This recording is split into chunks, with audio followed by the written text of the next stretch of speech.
Today is Tuesday, December 5th, 2023, and you are watching SBA Today. I am Paul Long, Assistant Vice President of SBA Lending with Giza Credit Union in Washington State, and I am joined by Tonya Mazurek, Colorado's SBA Manager and Loan Officer. All right, well, let's get into this. Tonya, I sure hope you feel a little better. You sound a little scratchy there. Oh, come on. I'm an SBA. I can hang with being sick. Yes, Okay. Paul. So you knew I went on vacation. And as we all know, and it's going to be going on during this time frame, it is December, it is holidays, we're all traveling.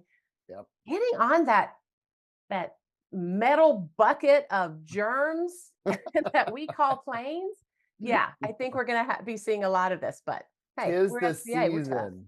We're Tis tough. the season. And you know what's another part of this season? Since we're in December, I am sure that everyone is looking at their pipelines, trying to jam as many deals as humanly possible for their own incentive by the end of this month. And when you have customers and members who are wanting their deals closed by the end of the year, I just want to pause and thank our closers Ugh. because, dear God, this is like their Super Bowl. And I'm sure they all wish they had different jobs right about now until Ugh. about January 1st. So my heart goes out to all the closers. Thanks so much for all your hard work. You know what? I think we can pass that across the board for everybody back office, not to mention all of us, because oh my goodness, everybody is trying to do the best thing for the borrower, right? Let's get it over the finish line. And especially for those that need it over the finish line, this, somebody that might have, tax consequences if it goes into the following year. So Yeah. yeah, it's always an interesting time frame during December. So It is. It yeah, is. God bless them all. Well, hey, I wanted to share kind of a story that kind of happened this week. If you're anything like me, everyone loves to watch a good train wreck, right? Like there's, you never know what's going to happen, but there you go. That's So morbid. I had a lender that I know, no, it's not from my organization. They got to the table to sign the loan documents, getting ready to fund the next day on a brand new building purchase. Okay. Yeah. They get ready to fund it and they just realized they had no property insurance. What? I was I was like, "Ah."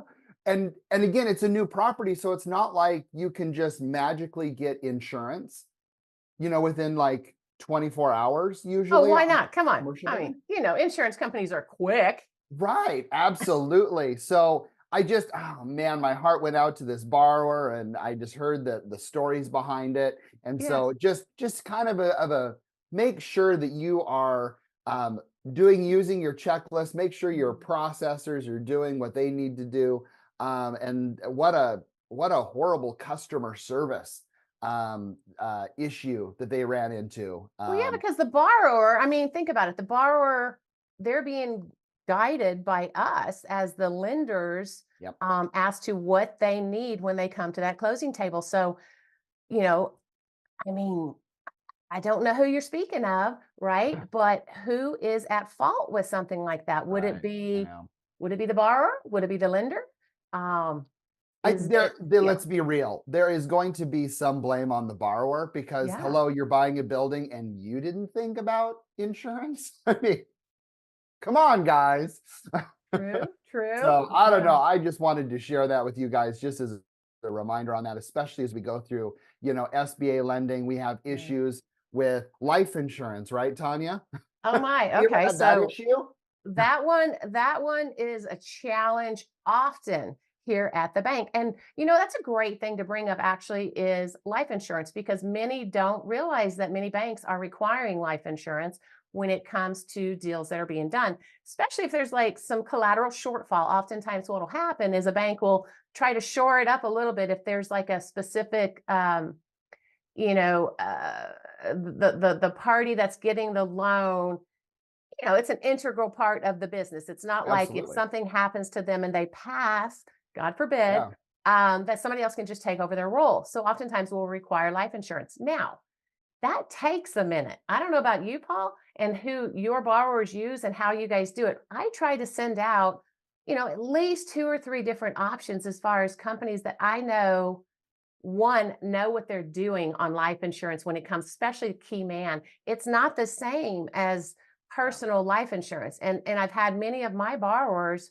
want to use the same company they use for, let's say it's a state farm. And I'm not, No. no, nothing against anybody, right? Because this is specific. But let's say it's a state farm or a farmer's insurance or, Yeah. Allstate or something like that, because that's who they use for their rental insurance or their mortgage insurance or their own personal life insurance.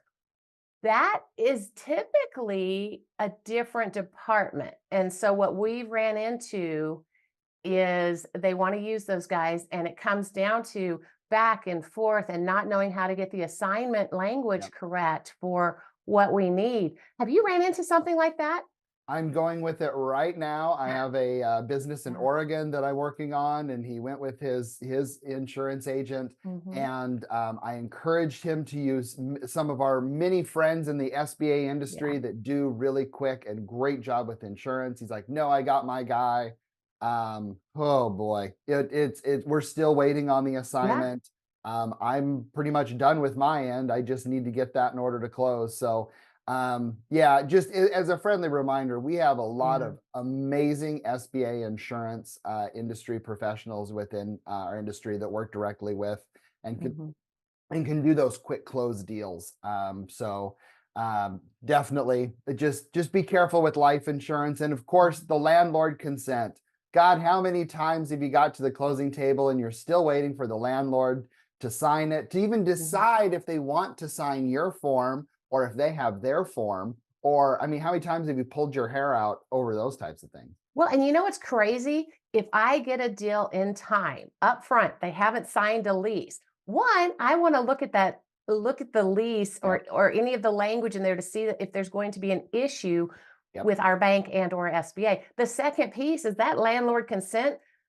Guys, landlords are going to sign that darn thing and have less issues while you're still negotiating the lease in general. Oh my My gosh. goodness, Yeah. they all wait.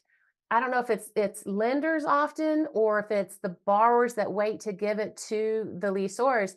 However, you're going to have a heck of a hard time to get a landlord to sign anything, right? After you go ahead and sign that lease. So, Right. It's like if yeah, you've missed a signature on your documents, it's not real easy to get it after the money has been dispersed, right? right, It's right. crazy. Well, hey, I want to jump also into one of the things on the waivers for the lease term requirement. Woohoo! That was fun.